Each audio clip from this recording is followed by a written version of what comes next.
이 영감탱이가 황천길 가고 싶나? 아이고, 내가 그 장면을 내 눈으로 보게 될 줄은 정말 몰랐어요. 늦은 밤이었어요. 벌써 11시가 넘었을 거예요. 우리 동네 뒷골목, 그 좁다란 길 있잖아요. 가로등도 하나밖에 없고 그마저도 깜빡깜빡 고장난 그런 곳이요. 그날 밤 거기서 건달 보스라는 작자가 젊은 것들 대여섯 명 데리고 누군가를 위협하고 있더라고요. 목소리가 워낙 커서 집안에서도 다 들렸어요. 이 새끼야, 돈 안 내면 오늘 여기서 못 나가. 주변 사람들도 몇 명 있었는데 다들 숨도 제대로 못 쉬고 그냥 벽에 붙어서 떨고만 있더라고요. 무서워서요. 나도 창문 너머로 살짝 내다보고만 있었어요. 경찰 부르려고 전화기 들었는데 그때였어요. 어둠 속에서 누군가 천천히 걸어 나오는 거예요. 아주 느리게. 구부정한 허리에 낡아 빠진 잠바를 걸치고 손에는 비닐봉지 하나 들고요. 쓰레기 줍던 그 할아버지였어요. 우리 동네에서 맨날 곰을 주워 다니시는 아무도 쳐다보지도 않던 그 80세 노인 말이에요. 건달 보스가 그 할아버지 보고 비웃더라고요. 이 할배 뭐야? 꺼져, 할아버지. 여기 끼어들 때 아니야. 할아버지는 아무 말도 안 하셨어요. 그냥 조용히 천천히 걸어가셨어요. 비닐봉지를 천천히 바닥에 내려놓으시고요. 그리고 그 순간, 어휴 지금 생각해도 소름이 쫙 돋아요. 할아버지 발이 번개처럼 움직였어요. 탁! 딱 한 번. 건달 보스, 그 덩치 큰 놈이 그대로 바닥에 쓰러진 거예요. 눈 깜빡할 사이도 없이요. 마치 전깃줄에 감전된 사람처럼 그냥 뻗어버렸어요. 주변이 조용해졌어요. 아무 소리도 안 들리더라고요. 바람 소리, 가로등 깜빡이는 소리만 들렸어요. 젊은 건달들도 입 벌리고 그냥 서 있고 할아버지는 표정 하나 안 변하시고 그냥 비닐봉지 다시 들고 천천히 걸어가시더라고요. 그게 시작이었어요. 그 할아버지 말이에요. 이름은 박만수 할아버지. 올해 80세. 우리 동네 사람들은 그분을 뭐라고 불렀는지 아세요? 거지 할배, 미친 할배, 쓰레기 할배. 애구머니나 참 말하기도 부끄러워요. 사람들이 그렇게 함부로 불렀어요. 왜냐하면 박 할아버지는 매일매일 새벽부터 밤까지 동네를 돌아다니면서 고물을 주우셨거든요. 깡통, 박스, 폐지 뭐든지 다 주우셨어요. 허리는 구부정하게 굽어 있고 낡은 잠바는 10년도 넘은 것 같고 머리는 다 희끗희끗하고요. 말씀도 거의 안 하셨어요. 누가 뭐라고 해도 그냥 고개만 살짝 까딱하시고 지나가시고 그랬어요. 동네 아주머니들이 뒤에서 쑥덕거렸어요. 저 할아버지 자식들이 뭐하나? 저렇게 내버려 두고? 아이고, 저러다가 길에서 쓰러지시겠어. 우리 애들한테 가까이 가지 말라고 했어. 냄새도 나고. 참 사람들이 잔인해요. 겉모습만 보고 판단하는 게. 박 할아버지는 작은 단칸방에서 혼자 사셨어요. 우리 동네 제일 구석진 곳, 건물 반지하 방이요. 거기서 조용히 사셨어요. 나는 가끔 길에서 마주치면 인사는 드렸어요. 그래도 사람인데, 어른이신데 인사는 해야죠. 할아버지는 그럴 때마다 아주 작게 미소 지으시면서 고개를 까딱하셨어요.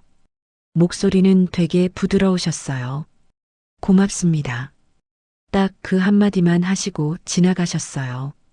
그런데 그날 밤 그 건달 보스를 단 한 방에 눕히신 그날 밤 이후로 우리 동네가 완전히 뒤집혔어요. 다음 날 아침이었어요. 동네가 발칵 뒤집혔어요. 사람들이 모여서 수군수군거리는 거예요. 어젯밤에 그 건달 보스 쓰러졌다며? 쓰레기 줍던 그 할배가 한 방에 눕혔다는데? 에이, 말도 안 돼. 그 할배가, 바람만 불어도 쓰러질 것 같은 할배가. 아이고, 근데 문제는 여기서 시작이었어요. 그날 오후쯤 됐을 거예요. 검은색 외제차 2대가 우리 동네로 들어왔어요. 차에서 내린 사람들 전부 다 건달들이더라고요. 어제 그 보스 친구들이었어요. 박만수? 박만수 어디 있어? 아이고, 목소리가 얼마나 크던지. 동네 전체가 다 들렸어요.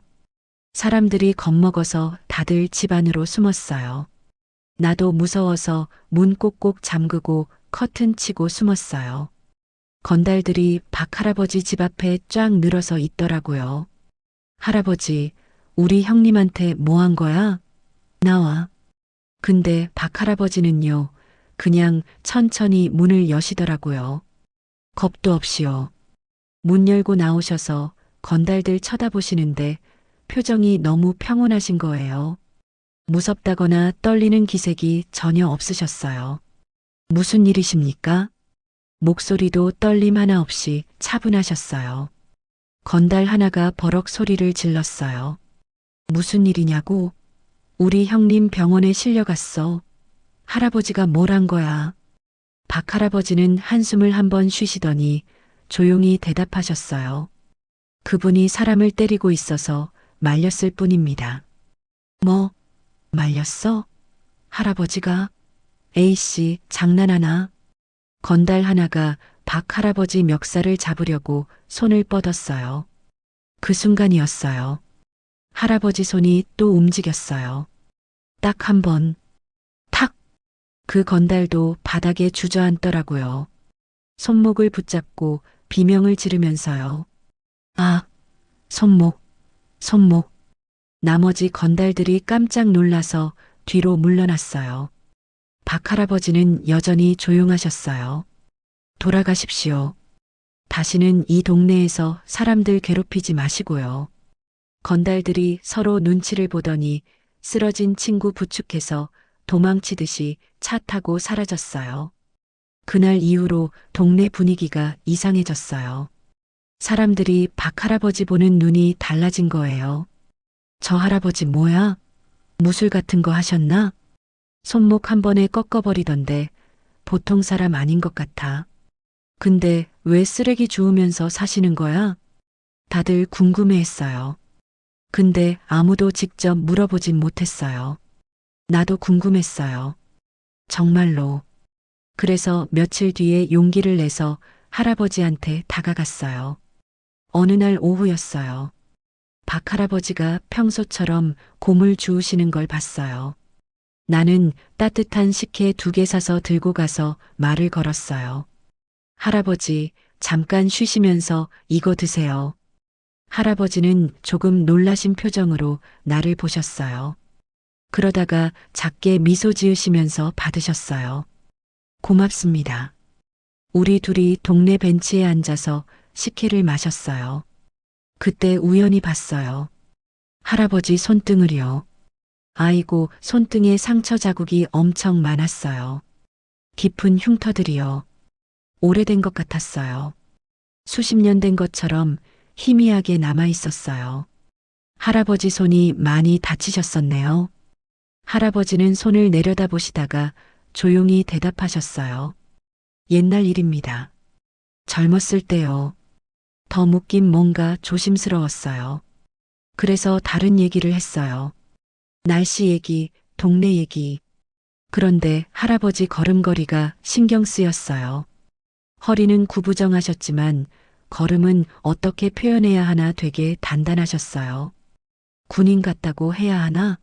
발걸음이 흔들림이 없었어요. 그리고 며칠 뒤였어요. 동네 슈퍼 앞에서 오래된 신문 뭉치를 보게 됐어요. 슈퍼 아저씨가 폐지 모으려고 쌓아둔 거였는데 그 중에 노란 신문이 하나 있었어요.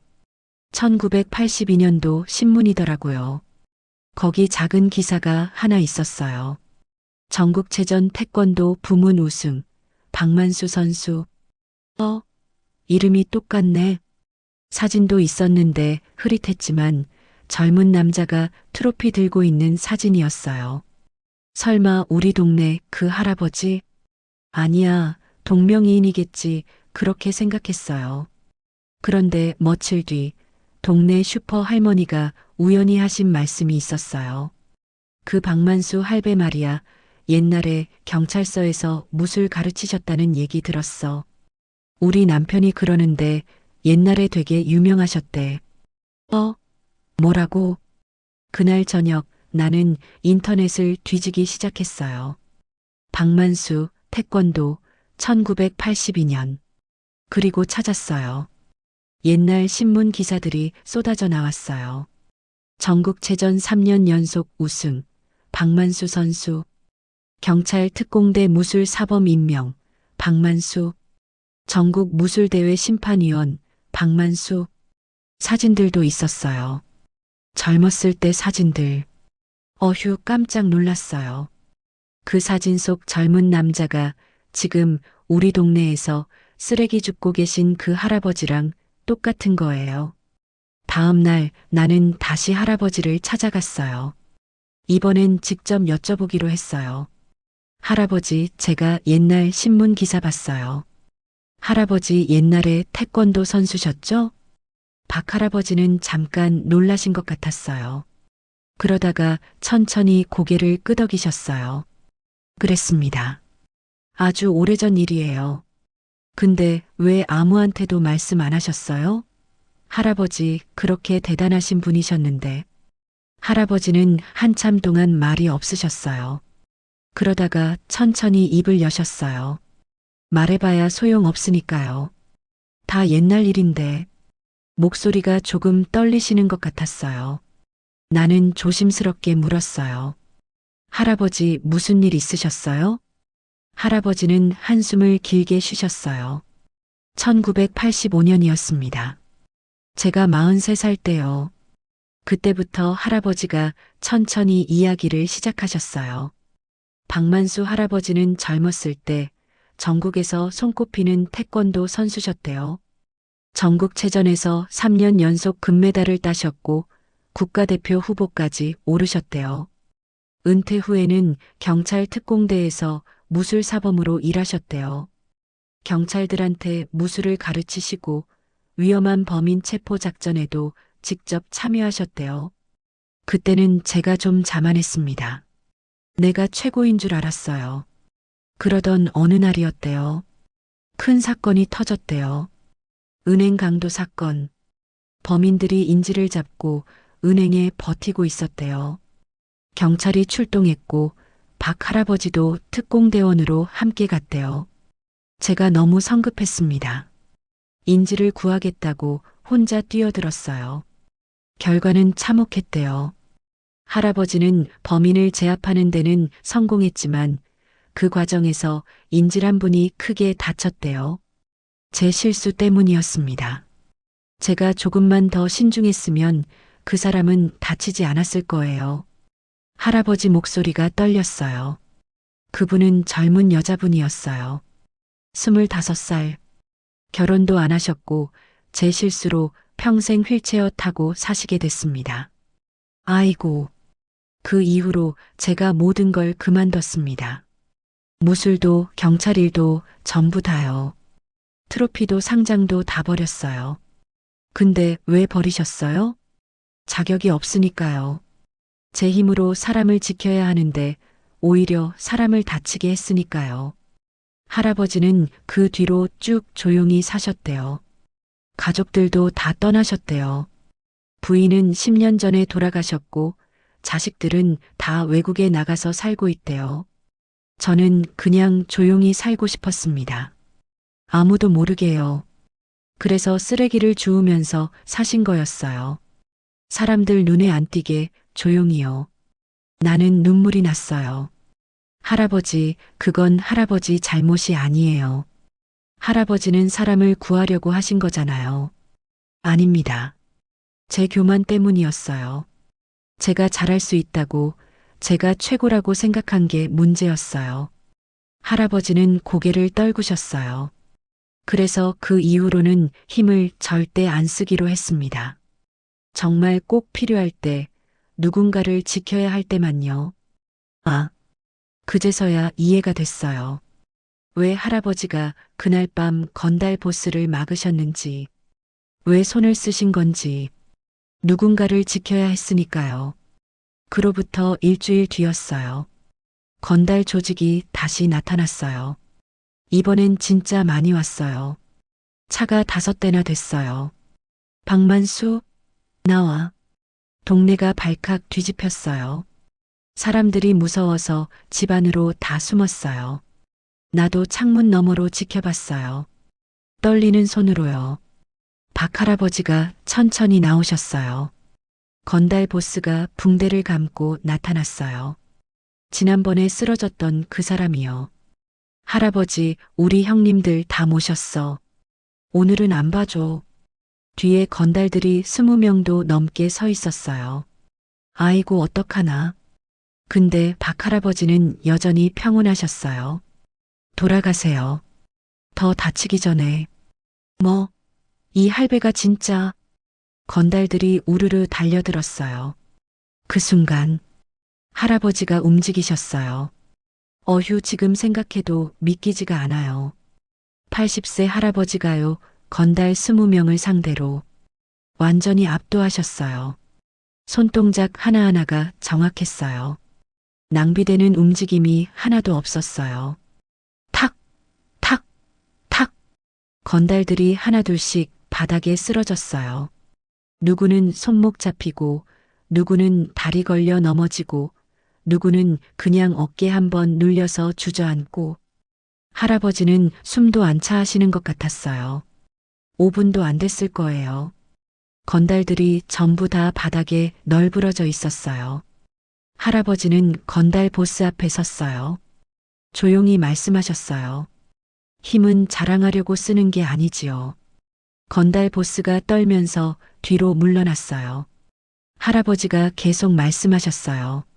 지켜야 할 때만 쓰는 거요. 약한 사람들을 괴롭히려고 쓰는 게 아니라 약한 사람들을 보호하려고 쓰는 겁니다. 건달 보스가 고개를 숙였어요. 죄송합니다.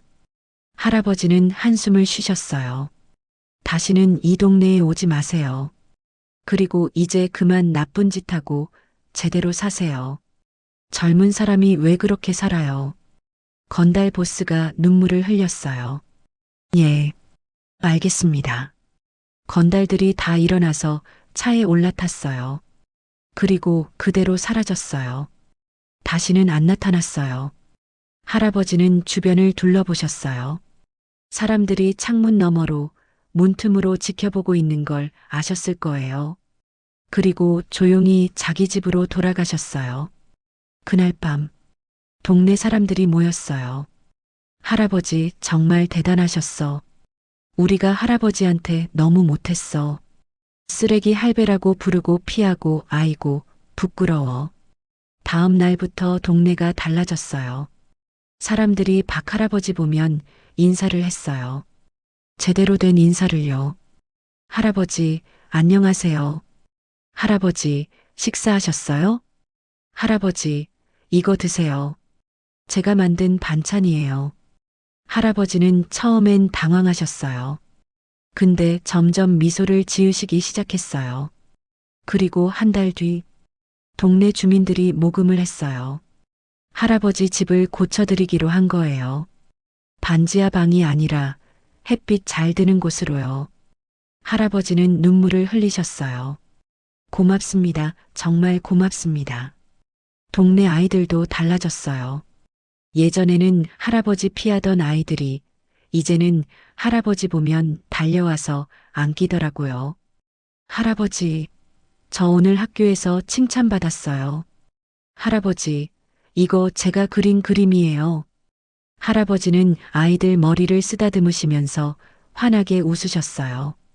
그 모습을 보면서 나는 깨달았어요. 진짜 강한 사람은요, 힘이 센 사람이 아니라 힘을 올바르게 쓸 줄 아는 사람이구나. 그리고 사람은 절대 겉모습으로 판단하면 안 되구나. 지금도 박 할아버지는 우리 동네에 사세요. 여전히 고물을 주우세요. 근데 이제는 동네 사람들이 도와드려요. 할아버지, 이거 가져가세요. 폐지 모아놨어요. 할아버지, 힘드시면 제가 대신 들어드릴게요. 할아버지는 그럴 때마다 웃으시면서 말씀하세요. 아니야, 괜찮아요. 이렇게 움직여야 건강해요. 그리고 가끔 동네 청년들이 찾아와요. 할아버지, 저희한테 무술 좀 가르쳐 주세요. 할아버지는 고개를 저으세요. 무술은 싸우라고 배우는 게 아니야. 자기를 지키고 남을 지키라고 배우는 거지. 알겠습니다. 그래서 배우고 싶어요. 그럼 할아버지는 미소 지으시면서 가르쳐 주세요. 저번 주에는요, 할아버지가 동네 아주머니들한테 호신술을 가르쳐 주셨어요. 이렇게 손목을 틀어야 돼요. 힘으로 하는 게 아니라 기술로요. 아주머니들이 깔깔거리면서 배웠어요. 아이고, 할아버지, 저 이거 할 수 있을까요? 할 수 있어요. 나이는 숫자일 뿐이에요. 중요한 건 마음이지. 보면서 나는 행복했어요. 이 동네에 이런 분이 계셔서. 그리고 생각했어요. 우리가 얼마나 많은 사람들을 겉모습만 보고 판단하는지. 쓰레기 줍는다고, 낡은 옷 입었다고, 허리 굽었다고 무시하고 피하고. 근데 그 사람 안에 어떤 이야기가 있는지, 어떤 과거가 있는지, 어떤 마음을 가지고 있는지 우리는 몰라요. 박만수 할아버지처럼요. 겉으로는 약해 보이지만 속으로는 누구보다 강한 분. 힘이 있지만 함부로 쓰지 않는 분. 자신의 과거를 자랑하지 않고 조용히 사시는 분. 그런 분들이 우리 주변에 얼마나 많을까요? 우리가 모르는 사이에 우리를 지켜주시는 분들이요. 어휴. 그래서 나는 이제 사람을 볼 때 조심해요. 겉모습만 보고 판단하지 않으려고요. 그 사람 안에 어떤 이야기가 있을지 모르니까요. 어제도 박 할아버지 봤어요. 여전히 비닐봉지 들고 곰을 주우시더라고요. 나는 다가가서 인사했어요. 할아버지, 안녕하세요. 할아버지는 환하게 웃으시면서 대답하셨어요. 오, 그래요. 날씨 좋지요? 네. 할아버지, 힘드시면 제가 도와드릴까요? 아니야, 괜찮아요. 이게 내일이니까. 할아버지는 그렇게 말씀하시고 천천히 걸어가셨어요. 구부정한 허리에 낡은 잠바 입고 비닐봉지 들고요. 근데 이제는 알아요. 그 모습 뒤에 얼마나 큰 마음이 숨어 있는지, 얼마나 따뜻한 영혼이 있는지, 그리고 얼마나 강한 힘이 있는지. 아이고, 사람은 정말 겉으로 판단하면 안 됩니다. 여러분도 주변 사람들 한 번 더 따뜻하게 봐주세요. 누군가를 무시하기 전에 한 번 더 생각해 주세요. 그 사람 안에 어떤 이야기가 있을지 모르니까요. 누군가의 삶을 함께 들어주셔서 감사합니다. 구독과 좋아요는 사연 속으로의 큰 힘이 됩니다. 다음 사연에서 또 찾아뵙겠습니다.